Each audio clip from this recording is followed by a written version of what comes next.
raadiyoo sagalee Oromooti.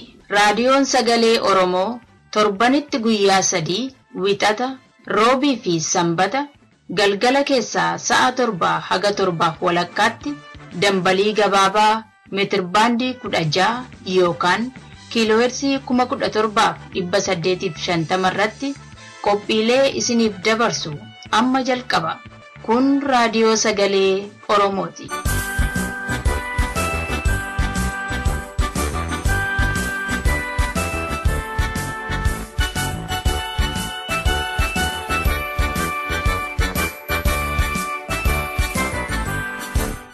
Guyyaan wiixata caamsaa 26 bara 2014 raadiyoo keenya qilleensaa fi intarneetiidhaan bakka garaa garaa kan hordoftan dhaggeeffattoota keenya kabajamoo attam jirtu.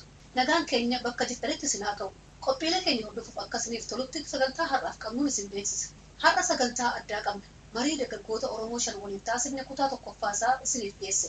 Sababa qophii addaatiin qophii hundee fi qophii fayyaa hawaasaa dabarsuu akka hin dandeenye ifama waliin dursinee isin beeksifne. Hunda dura kan dhiyaatu immoo oduudha.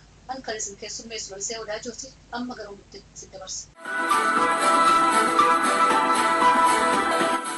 Akka mooltan dhaggeeffattoota keenya oduun sin dhageessisaa oduu kan sin dhageessisu an dhaabasaa waaq jiraati duraan dursee matoota oduu. Paartiin adda bilisa baasaa uummata Tigraay miseensota paartii mormitoota biyya keessa socho'an adda addaa miidhaa fi raarsaa akka jiru ibsame. Haa ta'utii uummati karaa adda addaa diddaa isaanii ibsachuu isaanii itti fufanii jiran. Hawaasa Oromoo biyyoota garaa garaa keessa jiranis sagalee uummata Oromoo fi miidhaa uummata Oromoo irra gahaa jiru dhageessisuudhaan sochii jalqaban jabeessanii itti fufan.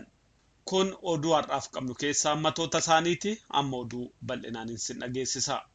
Fincilli diddaa gabrummaa Oromiyaa bakkoota garaa garaa keessatti ammallee bifa adda addaatiin jabaatee itti fufee akka jiru gabaafame. Oduun godina Baalee irraa nu ga'e akka ibsutti uummanni Oromoo godina Baalee keessa jiraatan diddaa isaanii bakka adda addaatti mul'isaa jiran. Uummata Oromoo godina Baalee keessa jiraatan diddaa isaanii kan mul'isan wayita dabballoonni dhaabbata dimookiraasummaa uummata Oromoo akka isaan maastar pilaanii magaalaa Finfinnee deeggaraniif dadammaqsuuf sochii naannoo sanatti godhanitti. Uummata akka jedhetti yoo maastar pilaanichi uummataaf yaadamee ta'e barattoota ajjeesuurra gaaffii isaanii karaa nagaatiin maaliif hin deebifne jechuudha dura dhaabbataniiru. Paartiin adda bilisa baasaa uummata Tigraay kan yeroo ammaa Itoophiyaa bulchaa jiru karaa adda addaa paartii mormitootaa irratti dhiibbaa gochaa akka jiru gabaafame. Oduun magaalaa Finfinnee irraa nu ga'e akka addeessutti paartiin adda bilisa baasaa uummata Tigraay akka uummati Oromoo magaalaa Finfinneef naannoo sana jiran gamtaadhaan hiriira ba'anii imaammata mootummaa Itoophiyaa hin balaaleffanneef shiroota adda addaa xaxaa turan.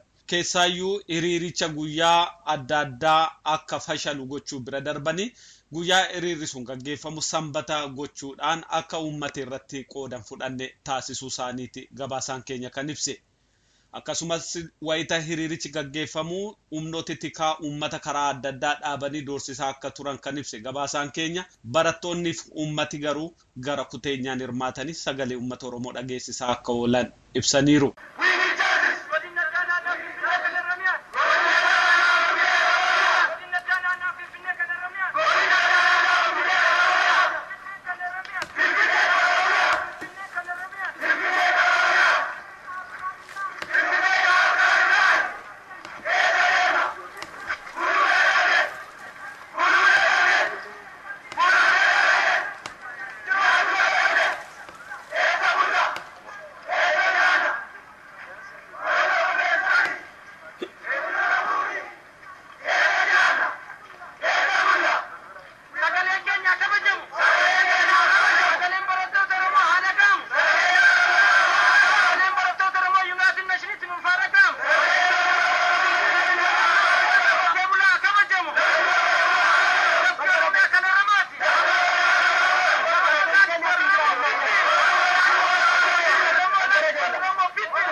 Haaluma wal fakkaatu yeroo ammaa kana uummatoota kibbaa naannoo Sidaamaa keessattis paartii bilisa baasaa uummata Sidaamaa mirga hiriira bahuu dhoowwachuudhaan rakkisaa akka jiran gabaasaan keenya eeree jira.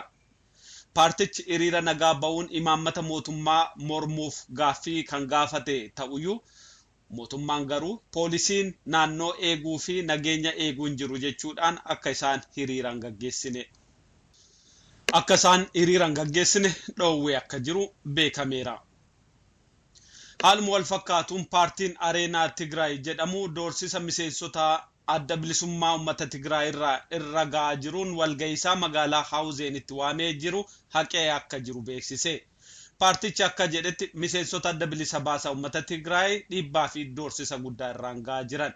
Miseensoti isaa lamas guyyaa walga'ii sana ganama otoo gara walga'ii deemaa jiranii beekaa akka konkolaataa basaasotaatiin dhaaman kan ibse paartichi dhiibbaan kun karaa adda addaatiin irra ga'aa akka jiru obbo Abrahaa Dastaa gaafatamaan paartichaa gabaasotaaf ibsanii jiran.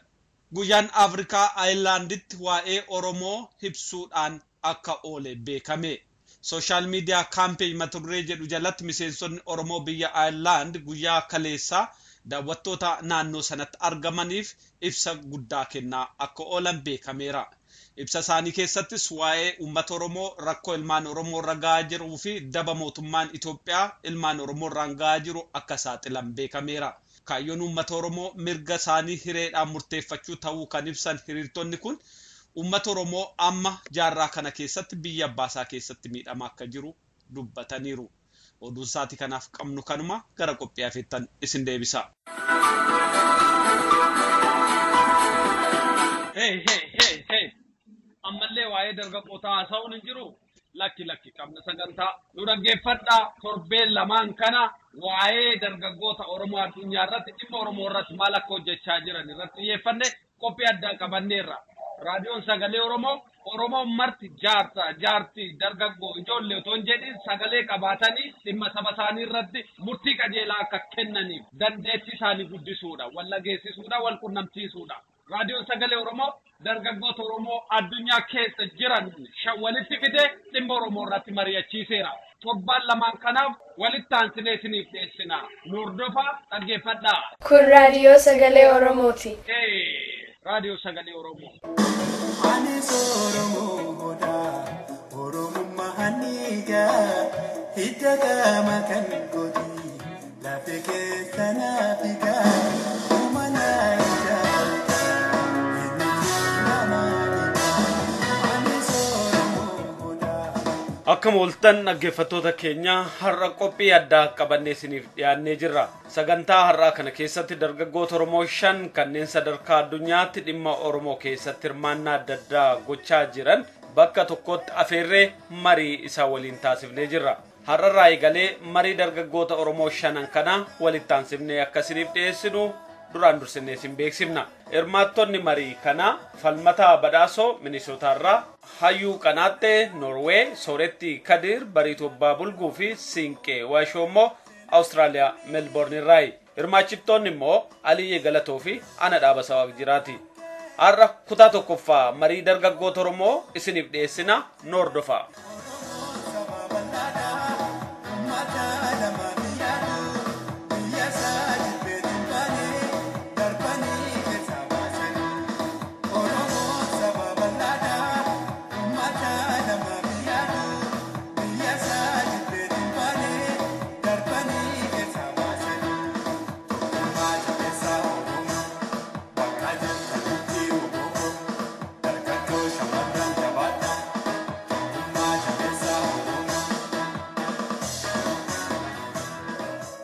Keessummoota keenya kabajamoo waamicha raadiyoo Sagalee Oromoo irratti hirmaattanii dhimma saba Oromoof haala diddaa barattoota Oromoo yeroo ammaa deemaa jiru irratti yaada wal jijjiiruudhaaf argamu keessaniif maqaa dhaggeeffattoota keenyaa fi raadiyoo Sagalee Oromoo akkasumas maqaa kootiin hedduun sin galateeffadha.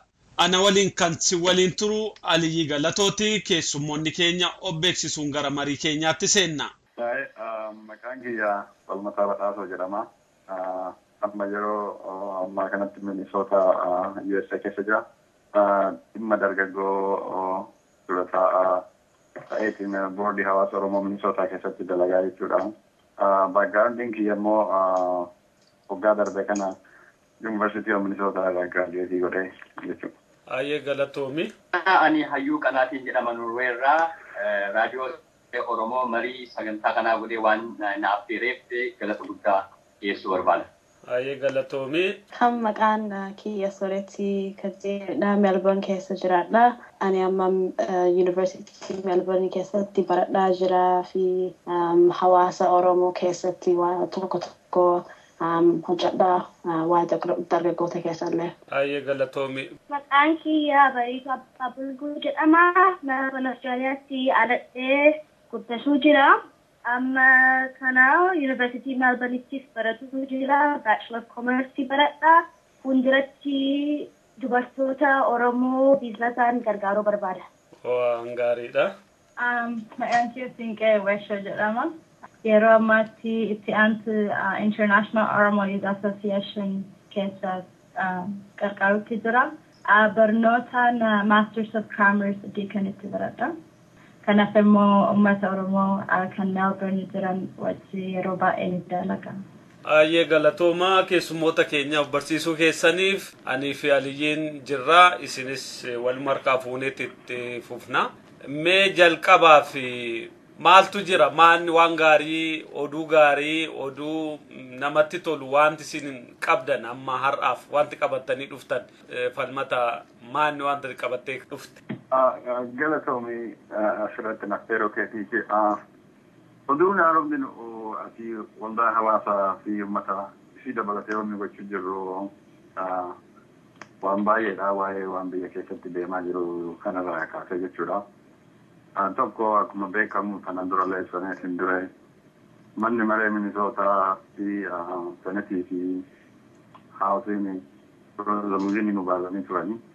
Rezoluushinii sanirratti immoo ol dabarree federaala barii geennee senetarri naannoo kana appointii ta'eetiin federaala irratti dalaguu dhimma keenya dhimma Oromoo yookiin dhimma ijoollee seenaa akka biyyatti mootummaan Itoophiyaa irraan ga'e irratti dalagee yookiin waraqaa baasanii gara mootummaa olaanaatti dabarsuudhaaf kun qophaa'ee waan jiru waan torbaan itti keessa kana keessatti gabba'u jechuudha kun ganda kennaaf injifannoo guddaadha nutillee wanni dalagaa turree fi uummanni biyya kana bulchuu uummata Oromoo dhaga'uu qabanna jennee irra dalanne kunillee seeruma suutaan nu ba'aa jira oduun haaraan nammaa qabu kan waan galatoomi falmata achumaan ayyuu gama keessanii maaltu jira Norway oduun haaraa wanti dhimma Oromootiin wal qabatu maaluuf qabda. Egaa akkasumas sochiin adda addaa godhamaa ture yeroo adda addaatti hiriira gochuu dabalatee jechuudha. Ammallee dargaggoonni hiriirri kun dhaabachuu hin qabu turuu qaba jechuudhaan marii adda addaa gochaa jiru. Sochii akkasiitu gaggeeffamaa jira jechuudha waan addaan jiraniifi amma biyya keessa jiru addaan hin cinnetti nuti waan asii godhu sochii keenya kan guutuu hin qabnu yaadamatu jira. Yaaduma kanarratti mariitu jira jechuudha dargaggoota gidduu. Kanadha ammaa kan jiru. Gama Awustiraaliyaatiin sooretti maaltu jira haaraan maaliif haaraa ta'e immoo wanti haaraadha jennu kun dhimma Oromoo kan ilaalu. Hawaasa kana keessa amma ka baay'ee nama gammachiisu waa'ee dargaggoota ka ol ka'aniitiin waa uummata wal fiduu kana mara kana sirriitti argaa jirra amma especially wanni ka amma waantu ta'aa jira biyya keessatti amma saniin hawaasa keenya keessatti diaspora keessatti dargaggoonni ol ka'anii jiranii qoonqa ol qabanii jiranii hawaasa walitti fidaa jiranii hawaasa Austraaliyaa keessallee Oromoo bichaa miti hawaasa broadii kana wanni waliin engage godhuu fi godhaa jiranii so baay'ee bareedaadha. Bariitu atoo maaluuf qabda? Kan hawaasa kan Melbourneetiin ta'in wanta hedduu kana gammachiise kan hariira addunyaa guutuurratti lixaaf bahaa kibbaa fi kaabaa irratti kan bahameessu hedduu na gammachiisee jira. Kan lammaffaa immoo hariira uummanni keenya tokkummaan sagalee isaa agarsiisuuf murratee kaa'uusa. Kunis ijoollee fi manguddoo dubartii fi dhiiraa osoo hin jedhin isa qofa osoo ta'in amantiitaan osoo addaa waliin baasin namni keenya walitti dhufee jira. Isattuu hedduu na gammachiise. Tokkummaa uummata Oromoo hedduu na gammachiisee jira. Galatoomi Bariituu. Siinqee maalluuf qabda atoo? Akkuma warri kaawwan jedhan warri Melbourne hiriira guyyaa 9tti aanee galgala kanallee gara hawaasaarraa naaf dalbalanii turanii hiriira biraatti jira jedhanii warri I think warri Tigraay warri Itoophiyaa ayyaana tokko kabajaa jiranii ammallee uummanni keenya hiriiratti bahee deemaa ture jechuun kun kan namatti mul'isu uummanni keenya kabajaa akka mirgi ilma isaanii mirgi namaa akka kabajamu jechuun odoo ilmaan keenya biyyatti du'anii akkamitti isaan asitti gammadan yookiin akkamitti sanii jala qabatanii asitti waan akka waan achi rakkinna hin jirretti akkamitti waan kun adeemsifamuu qaba waan jedhanirraa hiriira waan bahan natti fakkaata. Haga xumura dubbii hin qulqulleeffanne garuuyyuu hiriira jira natti fakkaata galgala sana. Hedduu galatoomaa waan gurguddaadha kan kaaftanii murtii warri biyya bulchan gara Minnesotaarraa dabarsanirraa ka'ee kaka'umsa ummati keenya hiriira bahuudhaan agarsiisaa jiru kan ayyuun nu ibsee akkasumas Soorettii fi Bariituun Siinqee wal duraa duubaan kan ibsitan tokkummaa ummata keenya waliin hojjechuu waan wal qabate kan ka'eedha. Aliyyi mee waan kana akkamitti ilaalla? Waan tamma jedhame kun jireenya Oromoo keessatti egeree Oromoo keessatti maayinni wanti inni qabu akkamitti ilaaluun danda'ama? Hawaasa tokko keessatti yoo dargaggeessi fi dubartiin lakkoofsa guddaan waan tokko qooda irraa fudhataa jiraatanii wanti sun saba saniif waan jaba jechuudha.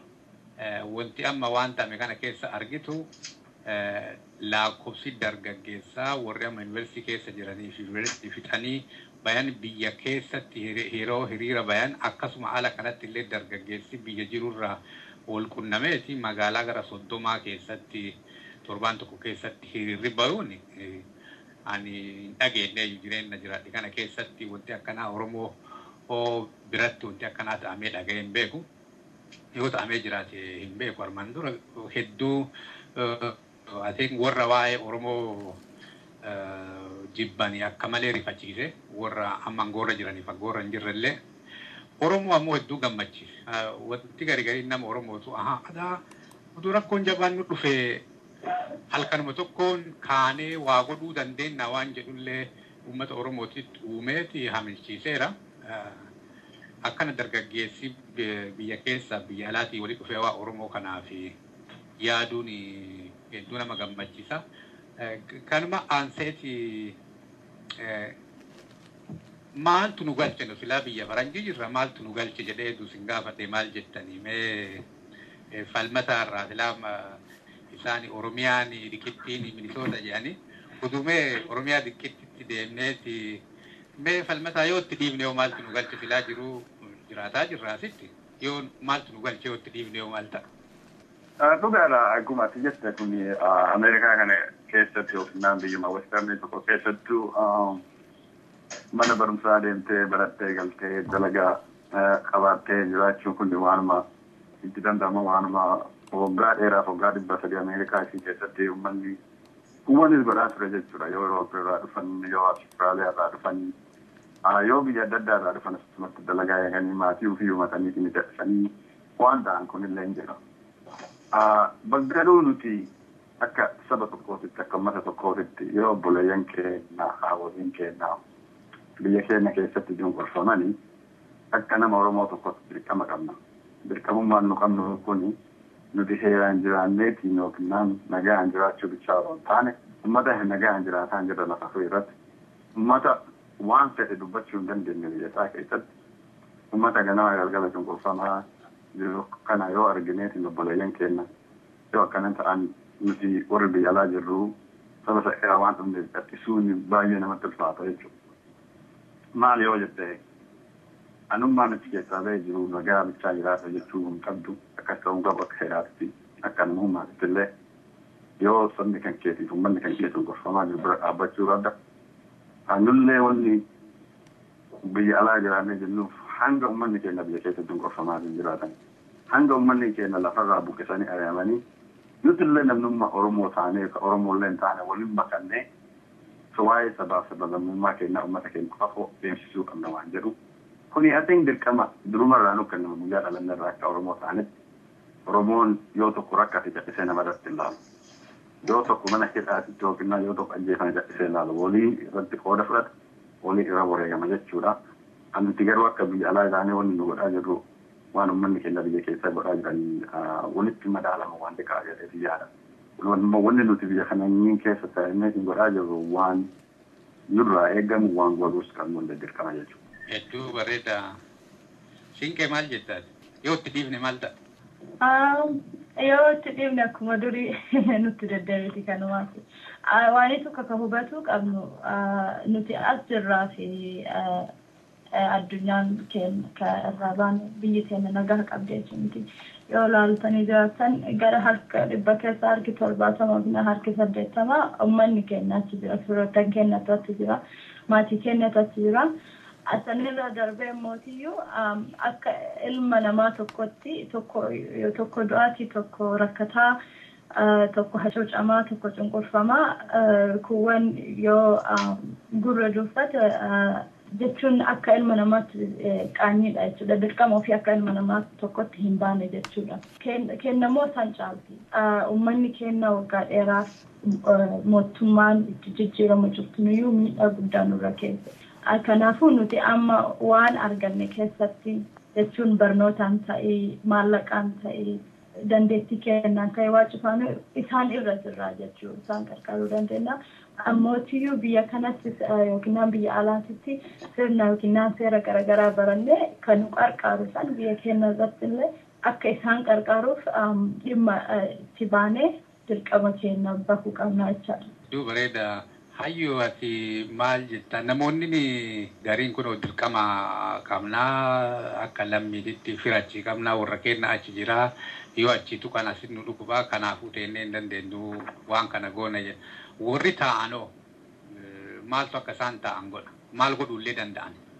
Akka namni martuu ka'ee waan isarraa eeggamu godhamu maalitu ta'amee namoonni taa'anii yoo jiraatanii akka isaan qooda kennan godhuu danda'an maaf ta'anillee. Dhugaa dubbachuuf kuni qabxii nama teessisullee hin qabu keessaa haqa dubbi haqaati kun gaaffii dhugaati. Gaaffii dhugaa barattoonni ammoo akkuma isin quba qabdan deebiin isaaniif kenname haqa isaanii dhokkatamanii qofa miti kan dhaabatu. Ijoollee xixiqqishoo umurii waggaa 9-10 itti ajjeefamaa jira. Kana namni dhala namaa ta'uun qofaan gahaadha. Kanaaf kana bira dhaabachuuf kana tumsuuf nuti immoo abbaa keenya haadha keenya obbolaawwan keenya kan irratti miidhaan kun gahaa jiru qotee bulaan lafirraa fudhatamu abbootii keenya so nuufi taa'u jechuun hedduu waan sukkanneessaa tokko haalatti teenyuu qabnu kan lafatti gadhiifne so haga dandeenyu waan qabnuun kana bira dhaabachuun dirqamuma oromummaati dirqamuma dhalootaati nuuf kun. Akkasittidha kan ani ilaalu kana. Sooretti Oromoo for peace jaa turte. Oromoon waan nagaa kana nagaa ooltee jaa lafti nagaa jaa isaanii nagaa jaa. Atillee Oromoon nagaa barbaadaa jetta. Maaliif akkas jedhaa turte sooretti nageenyi hagam barbaachisa Oromoo? Baay'ee barbaachisaadha. Because amma biyya keessatti kanu wanni Tigraay fa'aa ka'ama nu keessa seenne nagaa irraa miti sir nu ittiin deemuu dandeenyu nagaa irraa yoo hiriira nagaa kana fa'aa wajjin yoo demonstreetii yoo godhuu dandeenye nurraa namni yoo nu laalu biyya alaa keessatti akka nama waa deemneetiniin violence acting goone fa'a kanniin waa'ee human rights kana fa'a namni ilaaleetiniin sirriitti evaluate godhuu danda'a. So aman ummata tokkoo fi tokkummaa jenneetiniin hiriira nagaa dhiisnee hin dandeenyu. Odoo dhiisnee odoo akkasii deemneetiniin haga violence fuuneetiniin yoo deemne nufi baay'ee homaa nun godhu. Waan nu ajjeesan jedhaa nu jeeqan jedhaati nullee jeequmsa uumaa deemuun nurra hin jiru yaaddu. Nu nagaa barbaannaa waan nagaa barbaannaa mootummaa nagaan barbaanne nu fixaara. Kanaafuu akka uummata nagaa taane uummata biyya keessa jirru kanatti illee mul'isuun amala keenya gaarii ka Oromoo san mul'isuun gaariidha. Bareedu mee waa Oromoo maal jaalattamee ati waa Oromoo keessaa waan sitti tolu waan lamaa sadii wayii mee nuyi. Waa Oromoo kan jaalladhu moo? Namni keenya namni Oromoo buna kan addunyaatti kan mul'isee jaalladha. Osoo abbootii keenyaa fa'aa hin taane aloonni amma eessuma danda'eeti hojii jiraatidha. Buna malee namni kan hojii godhaan jiru argaan jiru hundinuu yuunivarsiitii gaafa deddeemu.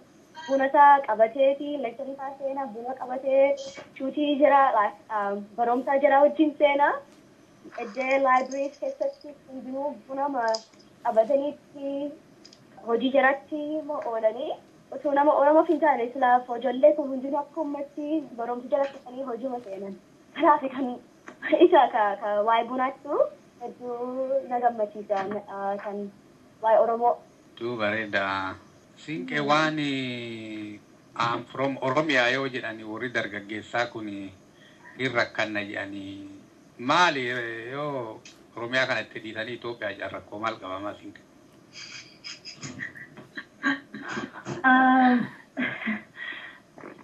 Rabbi gaafa nu uumu nu cufaayyuu garagaran uume kun gurraacha kun magaalaa kun adii kun diimaa kun Oromoo kun Itoophiyaa kun Amara kun Tigreedha. Kanaafuu namni cuftuu waan isa addaan godhu waan nama kaawwaniin isa adda godhu eenyummaa isaa mul'isa jechuudha. Eenyummaa isaa namuu ittiin boonuu qaba. Eenyummaa isaa yoo abbaan hin fudhanne ka biraa hin fudhatuufi. Kanaaf ka Itoophiyaadhaan haa falmatu kan Oromoo ta'e Oromoodhaan akka falmatu dirqama qaba jechuudha. Maaliif yoo ati ofiin hin boonne namni hin boonu hin jiru jechuudha. Kun immoo namni bakka si bu'u hin jiru. Addunyaan ammaa keessattuyyuu namni cuftuuniyyuu ofiif fiigaa, anaanaaf fiigaa, of danda'uuf fiigaa, of jabeessuuf fiigaa, maatii ofii guddisuuf fiigaa. Kan Oromoo maaltu dhoogge? Maaliif ofiin falmini? Ka jedhu irratti dirqama qabnu sana jechuudha. Almata Oromoo miiliyoona 40 fayyanii himan. Isinillee gara 40 geenna jettanii uummata miiliyoona xiqqoo tana yeroo faranjii himattanii saalfattanii. Gaaffii kanaa fi marii hafan immoo kutaa lammaffaa keessatti roobii dhufu isiniif dhiyeessinaa nu dhaggeeffachuun dagatina dhaggeeffattoota keenya kanarraa hasumaan xumurama waan nu dhaggeeffattaniif hedduu galatoomaa. Anis Oromoo godaa Oromummaa haniigaa hidda qaama kan godhi lafee keessa naafigaa.